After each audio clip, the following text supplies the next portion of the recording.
ఇదన వాక్య ధ్యానము కొరకు ఆదికాండం 12వ అధ్యాయం. आज के वचनों के लिए उत्पत्ति इसका 12वां अध्याय మొదటి వచనం నుండి మనం చదువుకుందాం. और इसके पहले वचन को हम पढ़कर आगे बढ़ेंगे.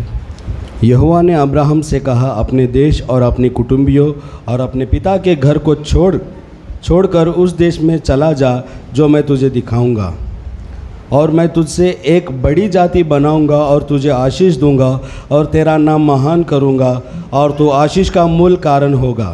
जो तुझे आशीर्वाद दे उन्हें मैं आशीष दूंगा और जो तुझे कोसे उसे मैं शाप दूंगा और भूमंडल के सारे कुल तेरे द्वारा आशीष पाएंगे. హల్లెలూయా. హల్లెలూయా. ఇక్కడ మనం చదువుకున్న వచ్చిన భాగంలో దేవుడు అబ్రహాము అనే ఒక భక్తునితో మాట్లాడుతున్న విషయాలు రాయబడ్డాయి. और जिन वचनों को हमने पढ़ा है वहाँ पर परमेश्वर अब्राहम नाम के एक व्यक्ति से बात कर रहा है. ఆయన ఒక ప్రాంతంలో నివాసం ఉంటూ ఉన్నాడు.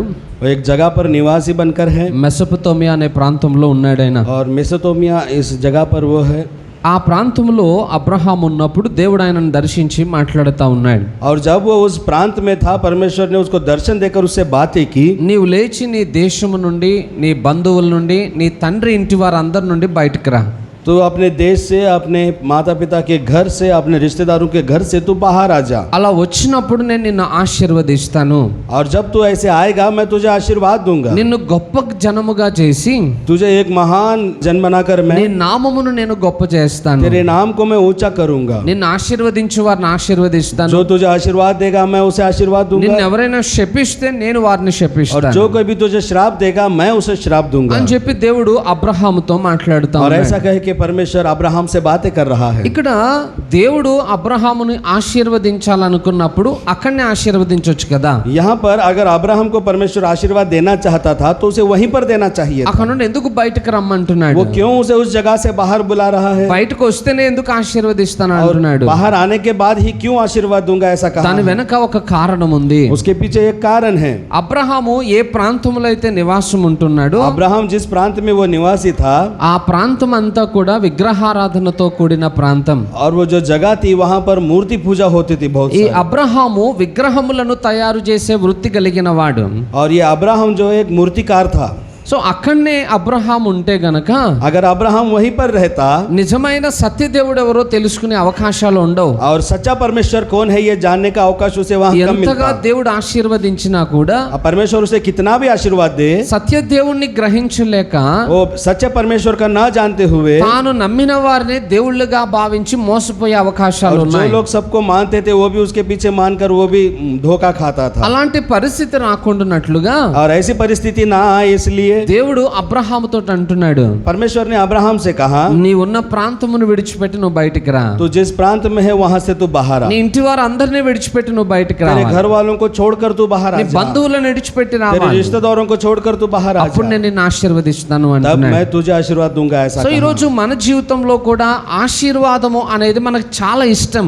और आज हमारे जीवन में आशीर्वाद ये शब्द हमें बहुत पसंद आता మనం है. అందరము కూడా దేవుని దగ్గరికి ఆశీర్వాదం పొందడానికే వస్తాం. हम सभी लोग परमेश्वर के पास आशीर्वाद पाने के लिए आते हैं. అయితే దేవుడు ఆశీర్వదించాలి అని అంటే మొదట మనం చేయాల్సిన కొన్ని పనులు ఉంటాయి. अगर परमेश्वर हमें आशीर्वाद करे तो हमें कुछ काम करने होते हैं. ఏంటా పనులు అని అంటే वो काम क्या है?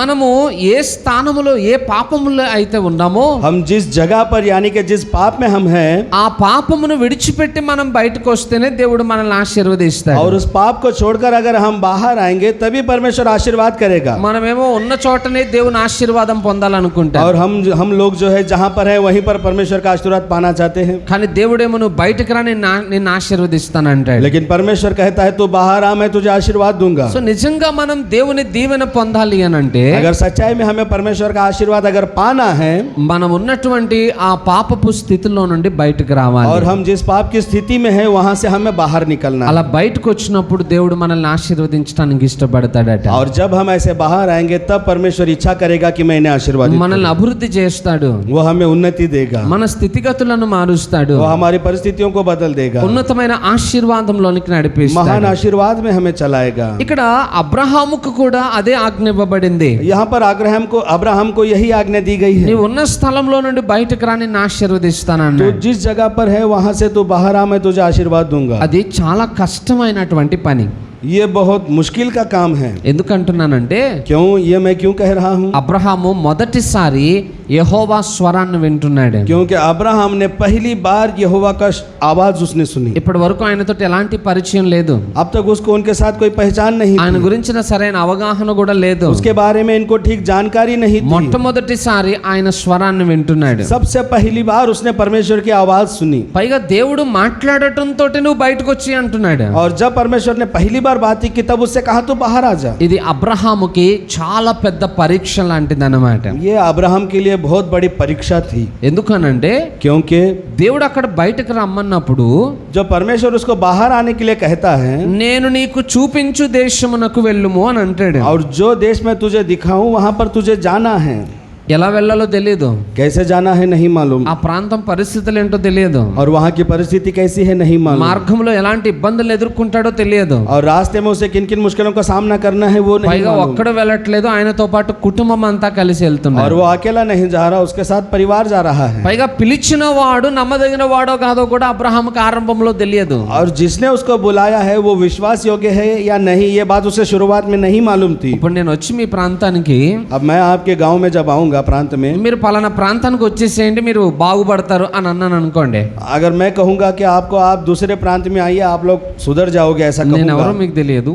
मैं कौन हूं आपको नहीं मालूम। మొదటిసారి నన్ను చూస్తున్నారు. आपने पहली बार मुझे देखा నేను ఎక్కడికి రమ్మన్నానో ఆ ప్రాంతం కూడా మీకు తెలియదు. और मैंने जहां पर आपको बुलाया है वो जगह आपको नहीं मालूम। అలాంటప్పుడు నన్ను నమ్మి ఎంతమంది మీ ప్రాంతాన్ని విడిచిపెట్టి ఒంటరిగా రావడానికి ఇష్టపడతారు? और ऐसे स्थिति में कितने लोग मेरा विश्वास करके अपनी जगह छोड़कर वो आएंगे? అది చాలా కష్టంతో కూడిన పని. ये बहुत मुश्किल से भरा हुआ काम है। పైగా బయటకు వచ్చేటప్పుడు ఖచ్చితంగా ఊరి వాళ్ళు కానివ్వండి, బంధువులు కానివ్వండి, అందరూ అడుగుతారు.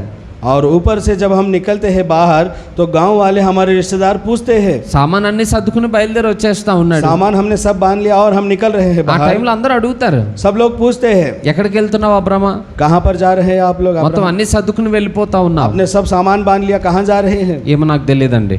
नहीं मुझे नहीं మరి मालूम। తెలియకుండా ఎలా వెళ్తున్నావు? जब आपको नहीं मालूम आप कैसे कहाँ जा रहे हैं? దేవుడు నన్ను పిలిచాడు, నేను వెళ్ళిపోతున్నాను. परमेश्वर ने मुझे बुलाया है, मैं जा रहा हूँ। బహుశా అబ్రహాముని అందరూ హేళన చేసి ఉంటారు. हो सकता है सब लोगों ने अब्राहम का मजाक उड़ाया होगा। నీకేమైనా పిచ్చి పట్టిందా? क्या तू पागल हो गया है? అజ్ఞానంగా ఉన్నావా? तू क्या अज्ञानी हो गया है? ఇంత మందిని వదిలిపెట్టేసుకుని ఒక్కడివే వెళ్ళి ఎలా బ్రతుకుదాం इतने అనుకుంటున్నావు? सारे लोगों को छोड़कर अकेला जीना चाह रहा है तू। పైగా కుటుంబం ఎన్ని ఇబ్బందులు ఎదుర్కొంటుందో నీకేమైనా తెలుస్తుందా? और ऊपर से तेरा परिवार कितने मुश्किलें झेलेगा तुझे नहीं मालूम। ఎంతమంది ఎన్ని ప్రశ్నలు వేసినా और जितने भी लोगों ने उसको जितने भी सवाल पूछे, అబ్రహాము నోటి నుండి వచ్చే మాట ఒకటే, और अब्राहम के मुंह से केवल एक बात निकली, ఆయన నన్ను పిలిచాడు, నేను వెళ్ళిపోతున్నాను. उसने मुझे बुलाया है, मैं जा रहा हूँ। ఇంకా వేరే మాట లేదు. और दूसरी बात नहीं बोली। నేను అంటున్నాను, అదే పొజిషన్ లో మీరుంటే मैं आपसे पूछता हूँ अगर उसकी जगह पर आप होगे మనం ఖచ్చితంగా దేవుని మాటకి లోబడే వాళ్ళమేనంటారా? तो क्या हम परमेश्वर के बात के अधीन होते? చాలా ప్రశ్నలు వస్తాయి. बहुत सारे सवाल उठते हैं मन में। ప్రభువా నేను వెళ్ళాలంటే అక్కడ పరిస్థితులు అనుకూలంగా ఉంటాయా? अगर मुझे वहां जाना है तो क्या वहां की परिस्थिति मेरे अनुकूल होंगी? ఇక్కడున్న మీరు అందరూ కూడా వేరే ప్రాంతం నుండి ఇక్కడికి వచ్చిన వారే. यहाँ पर आप लोग जो है आप दूसरे प्रांतों से यहाँ पर आए हैं। ఇక్కడ మీ భాష కాదు, या यहाँ पर आपकी भाषा नहीं మీ है, ప్రాంతం కాదు, या आपकी जगह नहीं है। మీ ప్రాంతాన్ని విడిచిపెట్టి బ్రతుకు తెరువు కోసం వచ్చిన వారు. आपके प्रांत को छोड़कर आप अपने पेट के लिए यहाँ पर आए हैं। వచ్చేటప్పుడు కుటుంబాన్ని విడిచిపెట్టి వచ్చారా, మొదట కుటుంబంతో పాటు వచ్చేసారా? क्या जब आप यहाँ पर आए थे अपने परिवार को छोड़कर आए थे या परिवार को साथ में लेकर आए थे? ఫస్ట్ కుటుంబాన్ని వదిలేసి వస్తాను, पहले परिवार को छोड़कर आए थे। నేను వెళ్ళి చూసి వస్తాను. అక్కడ मैं जाकर देख कर आऊंगा, పరిస్థితులు ఎలా ఉన్నాయో చూసి వస్తాను. वहाँ की परिस्थिति कैसी है देख కొన్ని कर రోజులు आऊंगा, ఉద్యోగం చేసి వస్తాను. थोड़े दिन काम करके आऊंगा। అన్ని అనుకూలంగా ఉంటే వచ్చిన మిమ్మల్ని తీసుకుని अगर వెళ్తాను. सब कुछ अनुकूल होगा तो आकर आपको भी ले ఈ जाऊंगा। విధమైన ఆలోచనతో వస్తాం మనం. ऐसे विचारों से हम आते हैं। ఇక్కడ ఎవరు తెలియదు మనకి. यहाँ पर हमारा कोई भी पहचान वाला नहीं है। వెళ్ళినప్పుడు చాలా ఇబ్బందులను ఎదుర్కోవాల్సి వస్తుంది. और जब ऐसा कोई नहीं होता तो हमें बहुत सारी मुश्किलें उठानी पड़ती हैं। ఇక్కడ మీరు బయలుదేరి వచ్చేటప్పుడైనా మీ ఊరు వాళ్ళు అడిగే ఉంటారు కదా, और जब आप बाहर आ रहे थे तो आपके गाँव वालों ने पूछा होगा ఎక్కడికి వెళ్ళిపోతున్నారు మీరు? कहाँ पर जा रहे हैं आप? ఆ ప్రాంతం చాలా పెద్దది. वो प्रांत बहुत बड़ा है, అక్కడ మీరు సర్వైవ్ కాగలుగుతారా? क्या आप वहाँ पर कष्ट उठा पाओगे? ఎన్నో ప్రశ్నలు వేసినప్పుడు ना जाने कितने सवाल आते हैं ఆ ప్రశ్నలన్నిటికీ మనం సమాధానం చెప్పి రావాలి. और उन प्रश्नों का उत्तर हमें देकर आना होता है। అయితే మనం పర్మనెంట్ గా రాలేదు. हम यहाँ पर हमेशा के लिए नहीं आए हैं। ఏదో ఒక రోజు మళ్ళీ మన ప్రాంతానికి మనం వెళ్తాం. फिर किसी न किसी दिन हम अपने गांव को जाएंगे। కానీ అబ్రహాం అలా కాదు. लेकिन अब्राहम का ऐसा नहीं था। సమస్తమును విడిచిపెట్టి బయటకు వచ్చేసాడంట. उसने सब कुछ छोड़कर वो बाहर आ गया था। ఈరోజు అబ్రహాము యొక్క విధేయతను మనం చూస్తే अगर आज हम अब्राहम की विधेयता विधेयता अगर देखेंगे ఆయన యొక్క గొప్పతనం ఏంటో మనకు బాగా అర్థమవుతుంది. तो उसकी महानता क्या है हमें ये समझ में आएगी. అబ్రహాము దేవుని దృష్టికి గొప్పవాడిగా ఎంచబడ్డాడట. अब्राहम परमेश्वर की दृष्टि में महान हो गया था. దేనిని బట్టి? किसके द्वारा?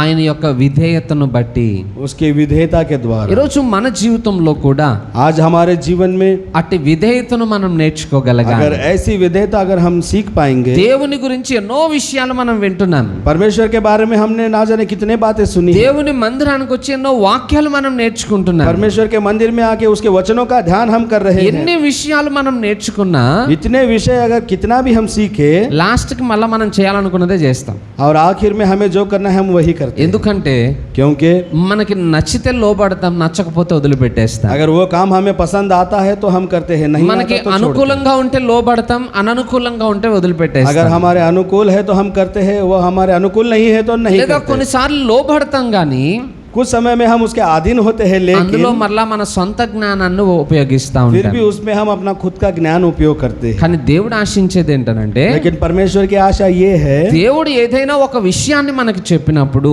अगर परमेश्वर कुछ किसी विषय के बारे में जब हमें बताता है, అది మనకి నచ్చినా నచ్చకపోయినా, वो हमें पसंद आए या ना पसंद आए, అనుకూలంగా ఉన్నా లేకపోయినా, अनुकूल हो या अनुकूल ना हो, అది కష్టంగా ఉన్నా సులభంగా ఉన్నా, वो मुश्किल हो या आसान हो, అది దేవుని మాట కాబట్టి లోబడాలి. वो परमेश्वर की आज्ञा है, इसलिए हमें उसके अधीन होना है. అది దేవుడు చెప్పిన మాట కాబట్టి విధేయతను और చూపించాలి. परमेश्वर ने ये काम दिया है इसलिए उसके अधीन होना है.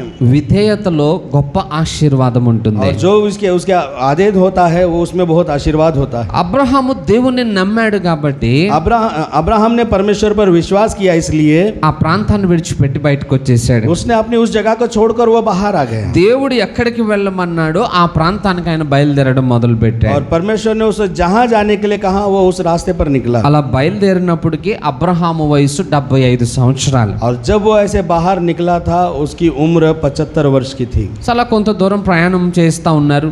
ठीक है, थोड़ी देर वो आगे यात्रा में बढ़ దేవుడు रहे हैं. అనేక ప్రాంతాలకు వారిని తిప్పుతూ ఉన్నాడు. परमेश्वर उनको अनेक जगहों पर ले जा रहा था. అబ్రహాముకు ఏ దేశమును స్వాస్థ్యంగా ఇవ్వాలనుకున్నాడో దేవుడు, और अब्राहम को जो देश उसको अधीन करके देने वाला था ఆ परमेश्वर, ప్రాంతం అంతటిని అబ్రాము తిరిగి చూస్తా ఉన్నాడు वो అన్నమాట. सारे प्रांत में अब्राहम घूमकर उस देश को देख रहा था. అయితే నిజంగానే దేవుడు అబ్రహాముకు మాట ఇచ్చినట్లుగా ఆశీర్వదించడం మొదలు పెట్టాడు. और सच्चाई में परमेश्वर ने जिस तरह अब्राहम को कहा था कि मैं तुझे आशीर्वाद दूंगा, उसने शुरू किया. సో ఈరోజు మన జీవితంలో और आज हमारे जीवन में ఆశీర్వాదం కావాలన్న ఆశ అందరికీ ఉంది.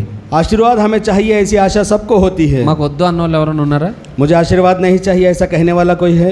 మాకు ఆశీర్వాదం వద్దన్న వాళ్ళు ఎవరైనా मुझे ఉన్నారా? आशीर्वाद नहीं चाहिए ऐसा कहने वाला कोई है? అందరికి కావాలి. सबको चाहिए. అందరము లోబడుతున్నాము అనే వాళ్ళు ఎవరైనా ఉన్నారా? हम सभी लोग उसके अधीन हो रहे हैं ऐसा कहने वाला మేము कोई है? ప్రతి దాంట్లో దేవునికి లోబడతాం. मैं हर बात में परमेश्वर के अधीन होता हूँ. దేవుని ऐसा कहने ఆజ్ఞను వ్యతిరేకించి ఎక్కడా కూడా అడుగులు వేయం वाला। मैं परमेश्वर की आज्ञा के विपरीत कभी नहीं जाता అని చెప్పే వాళ్ళు ఎవరైనా ఉన్నారా? ऐसा कहने वाला कोई है? ఆశీర్వాదం అందరికి కావాలి, आशीर्वाद सबको चाहिए, బట్ విధేయత మాత్రం మనకొద్దు. लेकिन विधेयता हमको नहीं चाहिए. విధేయత లేకపోతే अगर विधेयता नहीं होगी ఆశీర్వాదం ఉండదు. आशीर्वाद नहीं रहेगा. మీరు కంపెనీలో జాబ్ చేస్తున్నారు. आप कंपनी में नौकरी करते हैं. మీ కంపెనీలో మీరు పని చేయాలనుకుంటే आपके कंपनी में अगर आपको काम करना है మీ పైనున్న యజమానికి మీరు లోబడి तो తీరాలి. आपके ऊपर जो अधिकारी है उसके अधीन आपको होना होगा. ఆయన ఏ పని చెప్తా చేయాలి. वो जो काम आपको देगा उसे करना होगा. నేను అది చేయను ఇది చేయను అంటే ఒప్పుకోడు. मैं ये नहीं करूंगा वो नहीं करूंगा तो वो नहीं బయటకు मानेगा, వెళ్ళిపోమంటాడు. वो चले जाने के लिए कहेगा. అలా కష్టపడి లోబడి జీవిస్తేనే మనకు నెల జీతం వస్తుంది और आप ऐसा तकलीफ उठाकर उसके अधीन होगे तभी आप तनख्वाह पाओगे. ఈరోజు మన జీవితంలో కూడా आज हमारे जीवन में भी దేవుని ఆశీర్వాదం మనకు దొరకాలంటే परमेश्वर का आशीर्वाद अगर हमें चाहिए దేవుడు మనకి ఏది చెప్పాడో దానికి లోబడి तो తీరాల్సిందే. परमेश्वर हमें जो करने के लिए कहा है उसे हमें करना ही है. ఏది ఆజ్ఞాపించాడో దానికి విధేయతను और చూపించాల్సిందే. उसने जो आज्ञा हमें दी है उसके अधीन हमें दिखाना है. కానీ చాలా సార్లు మనము దేవుని మాట వింటాం కానీ లోకం వైపు చూస్తూ ఉంటాం. हम बहुत बार परमेश्वर की आज्ञा मानते हैं लेकिन हम संसार की ओर देखते हैं. ఎటు విన్నామో అటు చూస్తేనే మనకు ఆశీర్వాదం. हमने जहां से सुना है अगर वहीं देखेंगे तो आशीर्वाद मिलेगा. ఇప్పుడు నేను ఇక్కడ వాక్యం చెప్తున్నాను, अभी मैं आपको वचन सुना रहा हूँ, మీరందరూ నా వైపు చూస్తున్నారు आप सब लोग मेरी ओर देख रहे हैं, కాబట్టి నేను చెప్పే మాటలు మీరు శ్రద్ధగా వినగలుగుతారు. इसलिए मैं जो बोल रहा हूँ आप ध्यान पूर्वक सुन रहे हैं. నేను ఇక్కడ వాక్యం చెప్తుంటే మీరు బయటకు చూసారు అనుకోండి, और जब मैं यहाँ पर वचन सुना रहा हूँ और आप बाहर देख रहे हो నేను చెప్పే మాటలు మీకు చెవుల్లోకి వెళ్ళవు. तो जो मैं बातें बोल रहा हूँ आपके कान में नहीं మీరు जाएंगी, వాటిని జాగ్రత్తగా వినలేరు. आप उसको श्रद्धापूर्वक नहीं सुन पाओगे, నేను చెప్పే మాటలేవి మీకు అర్థం కావు. मैं जो बोल रहा हूँ आपको समझ में नहीं आएगा। అందుకే ఎటు వింటున్నామో అటువైపే మన దృష్టిని పెట్టాలి. इसलिए हम जहाँ से सुन रहे हैं वहीं पर हमारी नजर होनी चाहिए। అబ్రహాము జీవితంలో అది జరిగింది. और अब्राहम के जीवन में ये हुआ, అందుకే అబ్రహాం దీవించబడ్డాడు. इसलिए अब्राहम आशीर्वादित हुआ। ఈరోజు మనం కూడా దేవుని వైపు తిరిగినట్లయితే अगर आज हम परमेश्वर की ओर घूमेंगे ఖచ్చితంగా దేవుని దీవెన చూస్తాం. तो बराबर हम उसके आशीर्वाद को पाएंगे। మనం ఏమి ఇక్కడ వింటాం, हम लोग यहाँ पर सुनते हैं, బయటకు వెళ్ళి లోకాన్ని చూస్తాం. बाहर जाकर संसार को देखते ఇక్కడ हैं, విన్న దానికంటే కూడా और यहाँ पर जो सुना है उससे बढ़कर లోకంలో చూసిన దానికి ఎక్కువ और ఆకర్షింపబడతాం. संसार में जो देखते हैं उसकी ओर आकर्षित होते हैं। అందుకే విన్నదాన్ని మనం చెయ్యం, इसलिए जो सुना है वो नहीं करते, లోకంలో చూసిన దాన్ని అనుసరిస్తాం. और जो देखते हैं उसके पीछे चलते हैं। అందుకే మన జీవితాలు లోకానుసారంగా మారిపోతా ఉన్నాయి. इसलिए हमारा जीवन संसार की रीति से बन रहा है। అందుకే దేవుని ఆశీర్వాదాన్ని మన జీవితంలో అనుభవించలేకపోతున్నాం. इसलिए हम अपने जीवन में परमेश्वर का आशीर्वाद नहीं देख पा रहे కానీ हैं। అబ్రహాం అలా లేడు. लेकिन अब्राहम ऐसा नहीं है, దేవుని మాట విన్నాడు, उसने परमेश्वर की बात सुनी దేవుడు చెప్పిన మార్గంలో నడుచుకుంటూ వెళ్ళాడు. और उसने जो मार्गों पे चलने का कहा वो उस पर चलता चला। అయితే అబ్రహాము విధేయత और अब्राहम की विधेयता था ఎలాంటి పరిస్థితుల్లోనైనా కూడా సంపూర్ణంగానే కనబడేది. कैसी भी परिस्थिति में वो संपूर्ण रीति से थी। ఇప్పుడు నేను ఏదైనా ఒక విషయాన్ని మీకు చెప్పినప్పుడు अभी अगर मैं आपको कोई विषय बोलूंगा, అది మీకు చేయడానికి అనుకూలంగా ఉందనుకోండి, अगर वो आपके लिए करने के लिए अनुकूल है ఖచ్చితంగా మీరు చేయగలుగుతారు. तो आप उसे कर पाओगे। కొన్ని మనం చేయడానికి కష్టతరముగా ఉంటాయి. और कुछ होती है जो हमें करने के लिए बहुत कष्ट लगता है, ఆ तकलीफ होती है, కష్టతరమైన వాటిలో మన విధేయతలో మార్పులు వచ్చేస్తాయి. और उस कष्ट में उस तकलीफ में हमारी विधेयता में बदलाव आ जाता है। కానీ అబ్రహాం లైఫ్ అలా కాదు. लेकिन अब्राहम के जीवन में ऐसा नहीं है। కష్టమైనా నష్టమైనా चाहे कष्ट हो या दुख हो, తన విధేయతలో ఎప్పుడు మార్పు రాలేదు. कभी भी उसके विधेयता में बदलाव नहीं आया। ఇంకొక విషయం మీకు గుర్తు చేస్తాను. और एक विषय मैं आपको याद दिलाता हूँ, ఆది కాండం 22వ అధ్యాయం उत्पत्ति का 22वां अध्याय।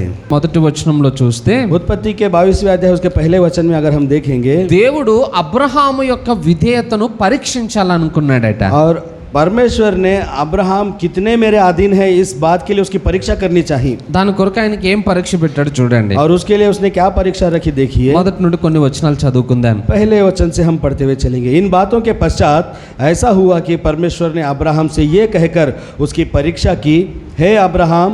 उसने कहा, देख मैं यहाँ हूँ। उसने कहा, अपने पुत्र को अर्थात अपने एकलौते पुत्र को इसहाक को जिसे तू प्रेम रखता है संग लेकर मोरिया देश में चला जा और वहाँ उसको एक पहाड़ के ऊपर जो मैं तुझे बताऊंगा होम बलि करके चढ़ा। చాలు, చదివిన వచ్చిన భాగం మీకు అర్థమైంది కదా. जो पढ़ा आपको समझ में आया ना? దేవుడు అబ్రహాంతో మాట్లాడుతున్నాడు. परमेश्वर अब्राहम से बातें कर रहा है। అబ్రహామా, अब्राहम, నీకు ఒక్కడై ఉన్న నీ కుమారుణ్ణి तेरा एकलौता पुत्र నేను చెప్పే ఒక ప్రాంతానికి తీసుకెళ్ళి मैं जो जगह तुझे बताऊंगा वहाँ पर ले जाकर అక్కడ నా కొరకు దహన బలిగా ఇచ్చేసాయి అని అన్నాడు. मेरे लिए तेरे बेटे को वहाँ पर बलि चढ़ा देना। లోబడడం చాలా ప్రాముఖ్యం. आधीन होना बहुत मुख्यता की बात है। అబ్రహాము ఊరు నుండి బయటకు వచ్చేయమంటే వచ్చేసాడు. अब्राहम को कहा गांव से आ जा, तो वो आ गया। మనం అంటాము మేము కూడా వచ్చేస్తామండి వేరే ఊరికి, ఆశీర్వదిస్తానంటే ఎందుకు రాములే అని అంటాం. और हम कहते हैं कि परमेश्वर अगर आशा से बुलाएगा तो हम भी आ जाएंगे। ఇప్పుడు రెండవ పరీక్ష, और दूसरी परीक्षा, అబ్రహాముకి 100 సంవత్సరాల వయసులో కలిగిన సంతానం. और अब्राहम को जब वो 100 वर्ष का था तब उसको एक पुत्र उत्पन्न हुआ। 75 సంవత్సరాలు అప్పుడు మాటిచ్చాడు దేవుడు, और जब वो 75 वर्ष का था तब परमेश्वर ने उसको प्रतिज्ञा दी थी, నేను నీకు కుమారుని ఇస్తానని. मैं तुझे एक पुत्र दूंगा। 25 సంవత్సరాలు ఎదురు చూశాడు అబ్రహాం. 25 वर्ष उसने इंतजार किया। అబ్రహాముకి 100 సంవత్సరాలు వచ్చినప్పుడు ఒక కొడుకు పుట్టాడు. जब अब्राहम 100 वर्ष का हुआ तब उसको एक बेटा हुआ। ఆలోచన చేయండి, एक बार विचार कीजिए, సరి అయిన వయసులో మనకు ఒక కొడుకు పుడితేనే వాడిని నెత్తి మీద పెట్టి చూస్తాం మనం. अगर हमारा जो उम्र जो सही उम्र होती है वहाँ पर अगर हमें एक बेटा होगा तो हम उसे अपने सर पर रखते हैं। కొడుకులు అంటే చాలా ఇష్టం.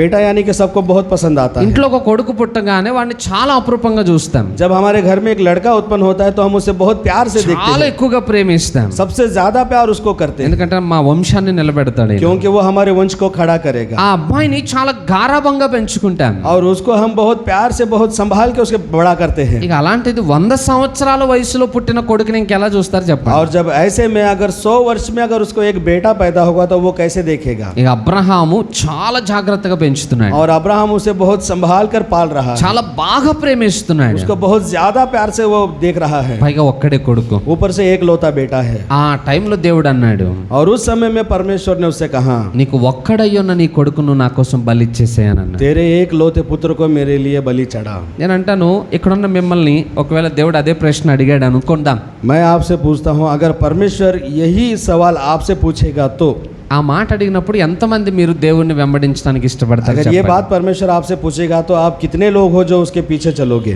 చర్చ్కి రమ్మంటే వస్తాం, कलीसिया आने के लिए कहोगे तो आओगे, ప్రార్థన చేయమంటే చేస్తాం, प्रार्थना करने के लिए कहो तो करोगे, పాటలు పాడమంటే పాడతాం, गीत गाने के लिए कहा जाए तो गाओगे, కానుకలు వేయమంటే వేస్తాం, दान देने के लिए कहो तो दान दोगे, కొడుకుల్ని బలిమ్మంటే ఇస్తామా? अगर लड़के को बलि चढ़ाने के लिए कहा तो। పైగా ఇద్దరు కొడుకులు ఉన్నారు, ఒకని ఇచ్చేద్దామని అంటే కాదు, ఒక్కడే. ऊपर से दो है, एक को दे देंगे, कहीं नहीं, एक ही लड़का है उसका, ఉన్న ఒకే ఒక్క కొడుకుని తీసుకెళ్లి తానే బలి అర్పించాలి. जो एक लौता पुत्र है उसको ले जाकर उसे खुद बलि चढ़ाना है। 100 సంవత్సరాల వయసులో పుట్టిన కొడుకు 100 वर्ष की उम्र में उसको पैदा हुआ एक लड़का। అబ్రహాము దెబ్బ కూడా వేయకుండా పెంచుకుంటున్నాడు. अब्राहम ने उसे एक चाटा भी नहीं मारा, ऐसा उसको उसने बड़ा చాలా किया, ప్రేమగా చూసుకుంటున్నాడు. बहुत प्यार से उसे देखा उसने। ఒక్క దెబ్బ కూడా వేయని వాడు एक मार भी उसने अपने बेटे को नहीं मारी, తానే కత్తి పట్టుకుని తన కొడుకుని చంపి దేవునికి బలివ్వాలి. और उसे खुद एक चाकू लेकर अपने बेटे को मारकर परमेश्वर को बलि चढ़ाना है। అబ్రహాముకి ఆ మాట ఎంత వేదన కలిగిస్తుందో ఆలోచన చేయండి. ये बात उसे कितनी तकलीफ देह लगी होगी, एक बार सोचिए। గుండె పగిలిపోయి ఉంటది. उसका दिल टूट गया ఆ होगा। టైంలో उस समय में మనకు ఎలాంటి ఆలోచనలు వస్తాయంటే, और हमें ऐसा विचार आता है, ఇది దేవుని స్వరం కాదనుకుంటా, ये आवाज परमेश्वर की नहीं है, సైతాన్ మాట్లాడుతున్నట్టున్నాడు. ये शैतान बात कर रहा है, ఎందుకంటే మనకు అది అనుకూలంగా లేదు కదా. क्योंकि ये हमारे अनुकूल नहीं है। దేవుడు అడిగింది మనకు నచ్చట్లేదు కాబట్టి ఇది సాతాన్ మాట్లాడినట్టే. और जो परमेश्वर ने पूछा ये हमें पसंद नहीं आ रहा, इसलिए शैतान का लग रहा है। ఎన్ని ఆలోచనలు వస్తాయో మనకి. कितने विचार आते हैं देखिए, తప్పించుకోవడానికి అన్ని రకాల ప్రయత్నాలు చేస్తాం. और इस बात से बचने के लिए हम नाना प्रकार के प्रयत्न करते हैं। కానీ అబ్రహాము लेकिन अब्राहम ने ఆ పరిస్థితుల్లో ఉండి కూడా उस परिस्थिति में भी దేవుని మాటకు లోబడ్డాడట. वो परमेश्वर के अधीन हुआ। మీకు ఆ వచనాలు చదివిపిస్తా చూడండి. वो वचन हम पढ़ेंगे, एक बार सुनिए, 4 వచనం నుండి చదవండి. या फिर 4 वचन से देखिए। तीसरे दिन अब्राहम ने आंखें उठाकर उस स्थान को दूर से देखा, और उसने अपने सेवकों से कहा, गधे के पास यहीं ठहरे रहो, ये लड़का और मैं वहां तक जाकर और दंडवत करके फिर तुम्हारे पास लौट आएंगे। तब अब्राहम ने होम बलि की लकड़ी ली अपने पुत्र इसहाक पर ला दी, और आग और छुरी को अपने हाथ में लिया, और वे दोनों एक साथ चल पड़े। इसहाक ने अपने पिता अब्राहम से कहा, हे मेरे पिता। उसने कहा, हे मेरे पुत्र, क्या बात है? उसने कहा, देख, आग और लकड़ी तो हमार है, पर होम बलि के लिए भेड़ कहाँ है? तब अब्राहम ने कहा, हे मेरे पुत्र, परमेश्वर होम बलि की भेड़ का उपाय आप ही करेगा। చాలు. అబ్రహాం ఎక్కడన్నా నిర్లక్ష్యం చేసినట్టు ఉందా అక్కడ? कहीं पर अब्राहम ने निर्लक्ष्य किया? ఈ రోజు దేవుడు మాట్లాడితే आज अगर परमेश्वर ने उससे बात की తెల్లవారగానే బయలుదేరిపోయాడు. तो वो कल सुबह उठते ही चला गया। 3 రోజుల ప్రయాణం చేసి వెళ్ళారు. 3 दिन की यात्रा करके वो लोग गए। ఒకవేళ ఆ పరిస్థితుల్లో మనం ఉన్నాం అనుకోండి, अगर उस परिस्थिति में अगर हम हैं, దేవుడు నిజంగా మీతో మాట్లాడితే, अगर परमेश्वर ने सच्चाई में आपसे बात की है, అబ్రహాము చేయాల్సిన పనే మీరు చేయాల్సి వస్తే, अब्राहम ने जो किया अगर वो काम आपको करना है, ఆ టైంలో మన పద్ధతి ఎలా ఉంటుందో తెలుసా? उस समय में हमारा पद्धति कैसी होगी? ఈ మాట తీసుకెళ్లి షారాకి చెప్పేద్దాం. ये बात ले जाकर हम सारा को बताएंगे, ఎందుకంటే ఆమె ఎలాగో ఒప్పుకోదు. क्योंकि वो कैसे भी इस बात को नहीं मानेगी। ఇక ఆమె ఒప్పుకోకపోతే మనం తీసుకెళ్లి ఏమి చేయలేము. अगर वो नहीं मानेगी तो हम ले जाकर कुछ नहीं कर सकते। ఒకవేళ దేవుడు అడిగినా, अगर परमेश्वर पूछेगा भी, ప్రభువా నా భార్య ఒప్పుకోవట్లేదు నాయన అని చెప్పొచ్చు. प्रभु जी मेरी पत्नी ये बात नहीं मान रही है, నేరం ఆమె మీద వేసేద్దాంలే तो इल्जाम उसके ऊपर हम डाल सकते हैं। అని అనుకుని అబ్రహాము వెళ్ళి షారాకి చెప్పొచ్చు. ऐसा सोचकर अब्राहम सारा से जाकर कह सकता था, కానీ దేవుడు ఇలా అడిగినట్టు షారాకు కూడా చెప్పలేదు. लेकिन परमेश्वर ने ये बात कही है, उसने सारा को भी नहीं बताया। తెల్లవారుజామున కొడుకుని తీసుకున్నాడు, वो प्रातः काल में उठते ही अपने बेटे को ले ఇద్దరు गया, పని వాళ్ళని తీసుకున్నాడు, तो काम करने वाले विदासों को ले गया, గాడిదలకు గంత కట్టి और गधों पर सांप सामान बांधकर వాటిపైన కట్టెలను పెట్టుకుని బయలుదేరి उनके వెళ్ళిపోయాడు. ऊपर लकड़ी लादकर वो चला गया పైగా ऊपर से। వాళ్ళ పర్వతం దగ్గరికి వెళ్ళిన తర్వాత और जब उन्होंने उन पर्वत को देखा పనివారిని కూడా కిందే ఉండమంటున్నాడు. और उसने नौकरों से कहा तुम यहीं पर ठहरे रहो, ఎందుకంటే వీళ్ళు వస్తే మళ్ళీ అక్కడ పనిని ఏమైనా क्योंकि ఆటంకపరుస్తారు. अगर ये वहां पर आएंगे तो शायद ये रोक सकते हैं। అబ్రహాము ఎంత మనస్ఫూర్తిగా పనిచేస్తున్నాడో చూడండి. देखिए अपना अपने पूरे मन से वो काम कर रहा है ఆయన విధేయతలో లోపం లేకుండా చూసుకుంటున్నాడు. और उसकी विधेयता में कुछ गलती ना हो उसकी जांच कर रहा है। ఎక్కడ నిర్లక్ష్యం లేకుండా జాగ్రత్త పడుతున్నాడు. कहीं पर भी निर्लक्ष्य ना हो इस सावधानी से वो काम कर रहा ఆ है। విధేయతకి ఆటంకములు కలిగే ప్రతి దాన్ని దూరంగా పెట్టేస్తున్నాడు. और उस विधेयता में अगर कोई आतंक कर सकता है तो उसे भी वो दूर रख रहा ఆ है। పని వాళ్ళని కిందనే ఉండమని చెప్పి తీసుకెళ్ళాడు. उन नौकरों को कहा तू यहीं पर ठहर, कह के वो खुद लेकर गया लड़के को। కట్టెలు పేర్చాడు. लकड़ियों को उठा लिया ఇస్సాకు కాళ్ళు చేతులు కట్టేశాడు. और अपने बेटे को उस पर लेटा कर उसके हाथ पैर बांध दिए బలి అర్పించడానికి और పడుకోబెట్టేశాడు. बलि देने के लिए उसको तैयार किया। కత్తి ఎత్తగానే जैसे उसने चाकू उठाया దేవుడు మాట్లాడడం మొదలు పెట్టాడు. परमेश्वर ने उससे बातें की। అబ్రామా अब्राहम ఆగు, रुक जा, నీ విధేయతను నేను పరీక్షించాను, तेरी विधेयता की मैंने परीक्षा की నువ్వు గొప్పవాడిగా నిలబడ్డావు దాంట్లో और तू उसमें खरा निकला। అని చెప్పి ఆ బలి అర్పణ ఆపేశాడు అన్నమాట. ऐसा कह के परमेश्वर ने उस बलि को रोक दिया। అబ్రహాము విధేయతకి మన విధేయతకి చాలా వ్యత్యాసం ఉంటుంది. अब्राहम की विधेयता में हमारी विधेयता में बहुत बहुत अंतर है। అబ్రహాము ఏ పరిస్థితుల్లో ఉన్నా ఆయన దేవునికి లోబడతాడు. अब्राहम किसी भी परिस्थिति में वो परमेश्वर के अधीन रहा, కానీ మనం పరిస్థితులు అనుకూలంగా ఉంటేనే దేవునికి లోబడతాం. लेकिन अगर परिस्थिति अनुकूल हो तभी हम उसके अधीन होते हैं। అందుకే అబ్రహాముకు కలిగిన ఆశీర్వాదానికి మన ఆశీర్వాదానికి చాలా తేడాలు ఉన్నాయి. इसलिए जो आशीर्वाद अब्राहम को मिला उस आशीर्वाद में हमारे आशीर्वाद में बहुत फर्क है। ఈరోజు మనం సంపూర్ణంగా దేవునికి లోబడడానికి ఇష్టపడితే आज हम अगर पूरे दिल से परमेश्वर के अधीन होंगे దేవుడు మనల్ని కూడా అంత అద్భుతంగా ఆశీర్వదించడానికి సిద్ధంగా ఉన్నాడు. और परमेश्वर भी हमें उसी रीति से अद्भुत रीति से आशीर्वाद करने के लिए तैयार है। ఇంకొక విషయాన్ని మీకు పరిచయం చేస్తాను. और एक बात मैं आपको बताऊंगा, మత్తయి సువార్త मत्ती रचित सुसमाचार 4వ అధ్యాయం इसके 4थे अध्याय 18వ वचనం నుండి చూడండి. और इसके 18वें वचन को हम पढ़ेंगे। गलील की झील के किनारे फिरते हुए उसने दो भाइयों अर्थात शिमोन को जो पतरस कहलाता है उसके भाई अंद्रियास झील में जाल डालते देखा, क्योंकि वे मछुए थे। यीशु ने उनसे कहा है मेरे पीछे चले आओ तो मैं तुमको मनुष्य के पकड़ने वाले बनाऊंगा। वे तुरंत जालों को छोड़कर उसके पीछे हो लिए। చాలు వినండి. सुनिए, యేసుక్రీస్తు భూమి మీద పరిచర్య చేయడానికి వచ్చిన కొత్తలో जब यीशु मसीह संसार में वो सेवा करने के लिए आए थे शुरुआत में, ఆయన గలిలయ అన్న ప్రాంతంలో సముద్రపు ఒడ్డున నడుచుకుంటూ వెళ్తున్నాడు. वो गलील नाम के प्रांत में समुद्र के किनारे वो चल रहा था। అక్కడ పేతురు ఆంద్రేయ ఇద్దరు వలలు వేసుకుంటూ ఉన్నారు. वहाँ पर पतरस और आंद्रियास ये दोनों जाल साफ कर रहे थे, చేపలను పట్టేవారు వాళ్ళు. वो मछली पकड़ने वाले थे। యేసుక్రీస్తు వాళ్ళని చూసి और यीशु मसीह ने उनको देखा, మీరు నాతో పాటు రండి, आप मेरे साथ चलो, నేను మిమ్మల్ని మనుష్యులను పట్టే జాలరులుగా చేస్తాను मैं तुमको मनुष्य पकड़ने वाले मछुए बनाऊंगा, అని చెప్పాడంట. ऐसा उसने कहा। అసలు మీరెవరు, आप कौन हैं? మీరు మమ్మల్ని ఎందుకు పిలుస్తున్నారు, आपने हमें क्यों बुलाया? మేమెందుకు మనుషులను పట్టుకోవాలి, हमें क्यों मनुष्य को पकड़ना है? ఇలాంటి మాటలు ఏం మాట్లాడలేదు వాళ్ళు.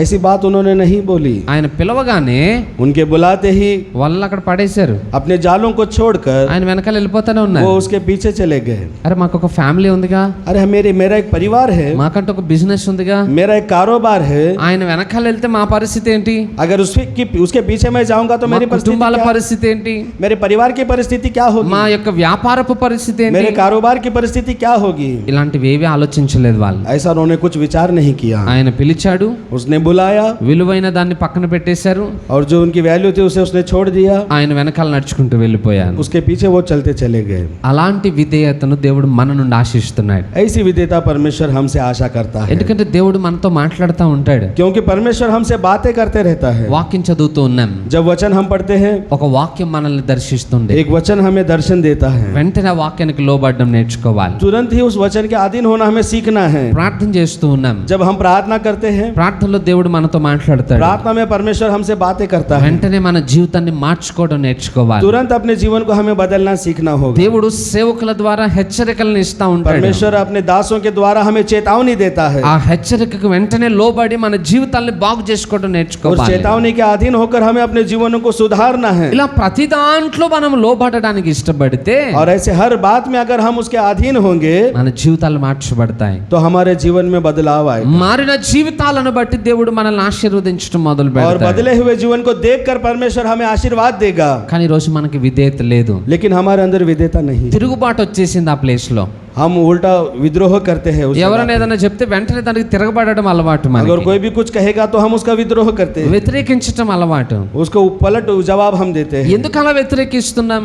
क्यों ऐसा हम करते हैं? ఎందుకు తిరుగుబాటు చేస్తున్నాం? क्यों हम उलट जवाब देते हैं? ప్రతి మానవుని జీవితంలో हर मनुष्य के जीवन में స్వచిత్తము అన్నది ఒకటి ఉంటుందట.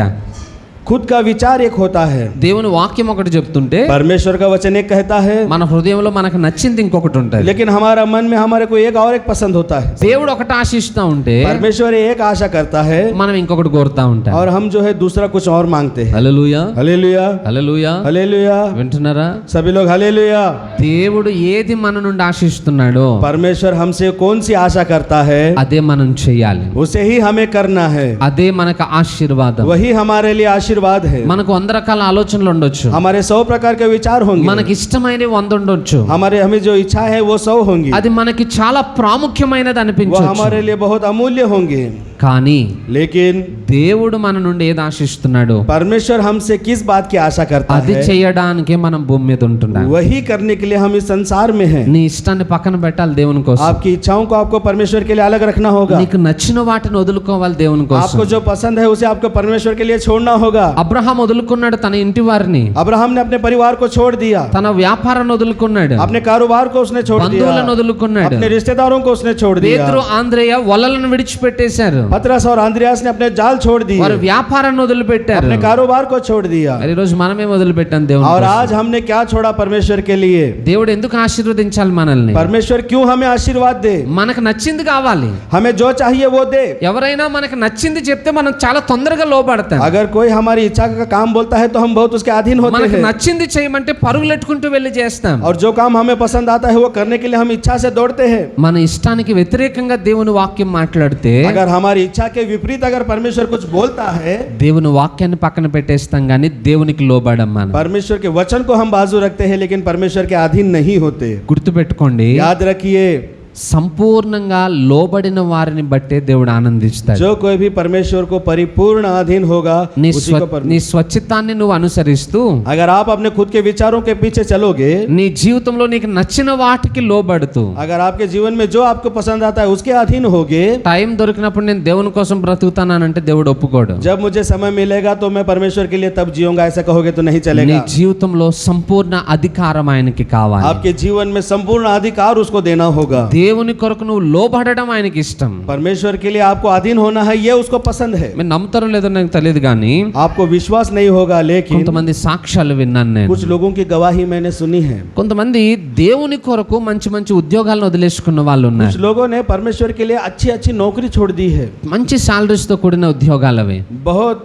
पैसों से बढ़ी हुई तनख्वाह थी उनकी, కానీ దేవుణ్ణి వదిలిపెట్టాలంటే ఇష్టం లేదు వాళ్ళకి. लेकिन परमेश्वर को छोड़ने की इच्छा उनकी नहीं దేవుని है. మందిరాన్ని వదిలిపెట్టి వెళ్ళాలంటే ఇష్టం లేదు వాళ్ళకి. परमेश्वर के मंदिर को छोड़कर जाना उनको पसंद नहीं है. ఇష్టపూర్వకంగా पूरे मन से వాళ్ళ జాబ్ ను వదిలేసుకున్నారు వాళ్ళు. उन्होंने अपनी नौकरी को छोड़ दिया. అలా వదిలేసినందుకు వాళ్ళు ఏమైనా నష్టపోయారా అని చూస్తే क्या ऐसा छोड़ने से उनका कुछ नुकसान हुआ? अगर देखोगे, అంతకంటే అద్భుతమైన ఆశీర్వాదాన్ని దేవుడు వారికి ఇచ్చాడు. उससे दुगना आशीर्वाद परमेश्वर ने उनको दिया. హల్లెలూయా. हालेलुया.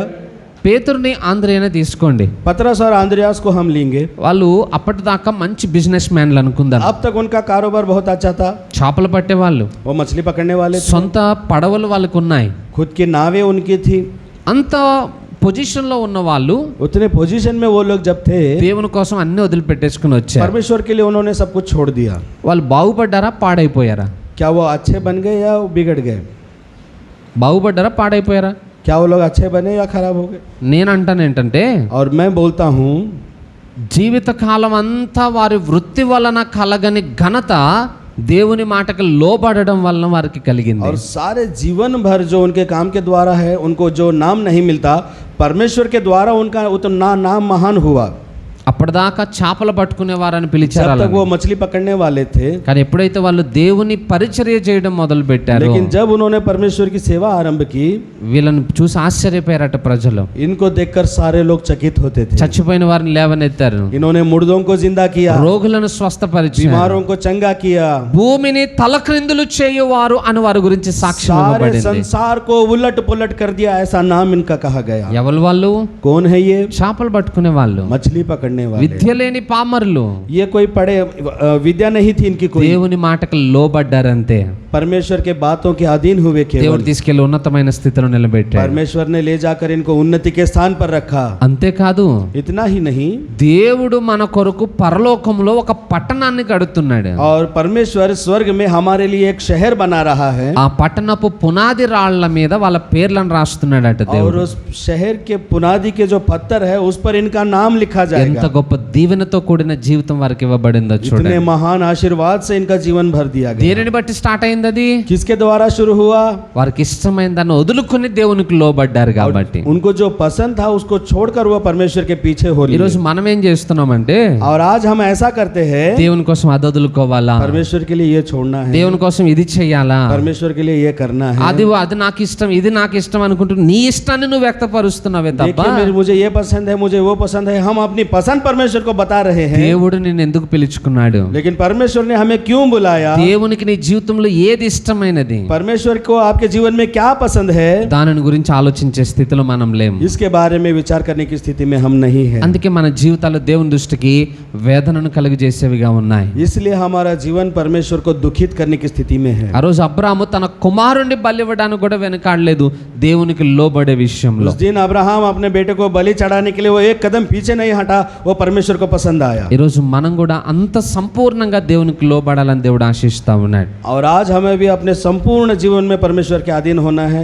वो हमें आशीर्वाद देगा। అలా లోబడాలంటే మనలో రెండు రకాల ఆలోచనలు ఉండకూడదు. ఇక अगर ऐसा वैसा अगर हमें अधीन होना है तो हमारे जीवन में दो प्रकार के विचार नहीं होने चाहिए। మీరు ఒకటే కంపెనీలో జాబ్ చేస్తారా, రెండు కంపెనీలో జాబ్ చేస్తారా? आप एक ही कंपनी में काम करते हैं या दो कंपनी में काम करते हैं? ఒకటే కంపెనీ మీద. एक ही कंपनी में। బైబిల్ అంటుంది, बाइबल कहता है ఏ దాసుడు కూడా एक जो दास है ఇద్దరు యజమానులకి దాసుడుగా ఉండలేడు. वो दो यजमान के पास नहीं नौकरी कर सकता। ఏదైనా ఒక్క చోటే జాబ్ చేయగలుగుతాం, किसी एक ना एक जगह उसे काम करना है, రెండు చోట్ల చేయలేం. दो जगह नहीं कर सकते। లేదు సార్, మేము డే షిఫ్ట్ ఒక కంపెనీలో, నైట్ షిఫ్ట్ ఇంకో కంపెనీలో చేసేస్తాం మేము. नहीं सर, मैं डे शिफ्ट में एक कंपनी करूंगा, नाइट शिफ्ट में दूसरे कंपनी में करूंगा। ఒక రోజు చేస్తారు, రెండు రోజులు చేస్తారు. एक दिन करोगे, दो दिन करोगे, నిద్ర లేకపోతే ఏం చేస్తారు? बिना नींद के क्या करोगे? మూలం పడతాం. एक कोने में गिर जाओगे। ప్రయత్నం చేయొచ్చేమో, प्रयत्न कर सकते हैं, కానీ అది సఫలం కాదు. लेकिन ये सफल नहीं होगा। ఎవరు ఒక వ్యక్తి ఇద్దరు యజమానులకి దాసుడుగా ఉండలేడు. कोई एक व्यक्ति दो यजमानों का दास नहीं बन सकता। అలాగే ఈరోజు మన జీవితంలో आज हमारे जीवन में भी నేను దేవుని వాక్యానికి లోబడతాను, मैं परमेश्वर के वचन के अधीन रहूंगा, నా స్వచిత్తానికి కూడా నేను లోబడతానంటే और अपने खुद के विचार के अधीन भी रहूंगा, ऐसा कहोगे దేంట్లో కూడా నీ విధేయత సంపూర్ణమైనదిగా ఉండదు. तो किसी में भी आपकी विधेयता संपूर्ण नहीं रहेगी। దేవునికి లోబడం పూర్తిగా, आप पूरे रीति से परमेश्वर के अधीन नहीं रहोगे, అలాగే నీ స్వచిత్తాన్ని కూడా నువ్వు और నెరవేర్చుకోవాలి. ऐसा कहे कि आप अपने खुद के विचारों को भी पूरा नहीं ఆ कर पाओगे। పరిస్థితి రాకుండా ఉండాలంటే ऐसी परिस्थिति ना आए, इसलिए నీ ఇష్టాన్ని నువ్వు చంపుకోవడం నేర్చుకోవాలి. अपनी मर्जी को हमें मारना है, దేవుని కోసం దాన్ని విడిచిపెట్టడం నేర్చుకోవాలి. परमेश्वर के लिए हमें उसे छोड़ना है। అప్పుడే దేవుని ఉన్నతమైన దీవెన ఏంటో మనం చూస్తాం. तभी परमेश्वर की महान आशीर्वाद को हम देख पाएंगे। ఆయనను నమ్మిన వారిని ఆయన సిగ్గుపరిచేవాడు కాదు. और जो कोई भी उस पर विश्वास करता है वो उसे शर्मिंदा नहीं करता। ఆయన మీద ఆనుకొనిన వారిని ఆయన అగౌరవపరిచేవాడు కాదు. जो कोई भी उसके ऊपर आधार होता है वो उसे कभी भी अगौरव नहीं करता। ఎందుకనంటే क्योंकि దేవుడు నమ్మదగిన వాడు. परमेश्वर विश्वास योग्य है। హల్లెలూయా. हालेलुया। సో ఈరోజు మన లైఫ్ లో కూడా आज हमारे जीवन में అబ్రహాము కలిగి ఉన్న విధేయతను మనం కూడా కలిగి ఉండే ప్రయత్నం చేద్దాం. अब्राहम ने जैसी विधेयता दिखाई, हमें भी ऐसी विधेयता दिखानी అబ్రహాము సంపూర్ణంగా దేవునికి లోబడినట్టు మనం కూడా లోబడే ప్రయత్నం చేద్దాం. अब्राहम भी संपूर्ण रीति से उसके अधीन हुआ, हमें भी वैसे ही अधीन होना है। అప్పుడు దేవుని ఉన్నతమైన ఘనత ఏంటో మన జీవితంలో మనం చూస్తాం. तब परमेश्वर के महान आशीर्वाद को हम देख पाएंगे। హల్లెలూయా. हालेलुया। మంచిది, కొద్ది మాటలు దేవుడు దీవించును గాక.